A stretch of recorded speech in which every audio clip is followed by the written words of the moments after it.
Mental health. Mental health is one of the biggest contributors to suicide, the 11th to be exact, and the second through ages 10 to 34. 40% of high schoolers report persistent feelings of sadness and hopelessness on the daily basis. These things can be recognized through sports, athletics, jobs, and home life. Mental health can mentally deteriorate yourself if you're having issues. It can lead to an addiction, and it influences our society. Let's take a look at how it can mentally deteriorate somebody. Students get around 7 hours of homework per week. Let's take 2 rocks, for example, and put it in this bag. That's more weight on your back, focused on carrying that around with you wherever you go. Now let's take work. That's 3 rocks for about 20 hours a week. And then let's take extracurricular activities like football, basketball, baseball, tennis, or anything such as. That's about 10 to 20 hours a week for practices in season, film in season, and workouts outside of season, and strength and conditioning workouts. Around 7,000 people ages 10 to 24 die annually due to suicide in the United States. Take this backpack, or this drawstring backpack, as an example of your average teenager in high school or in college.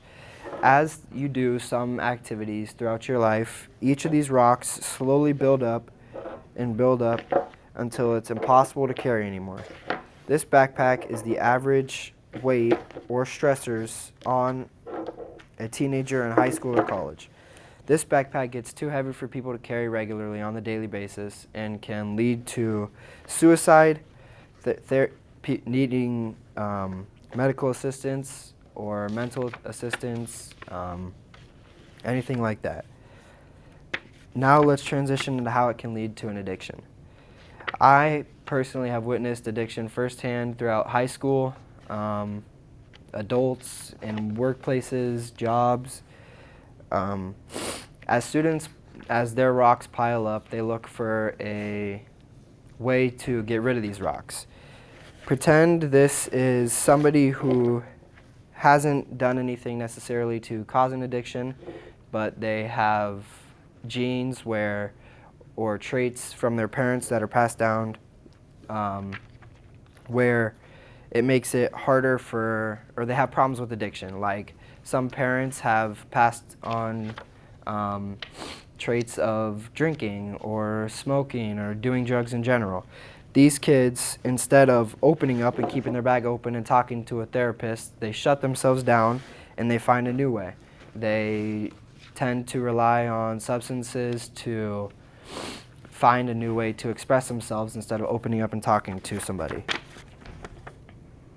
Around 30 to 50% of youth show addictive signs or patterns on social media, whether that be video games or Snapchat or TikTok. All these things can be seen as an addiction. Around 2.2 million teens have reported a drug use disorder or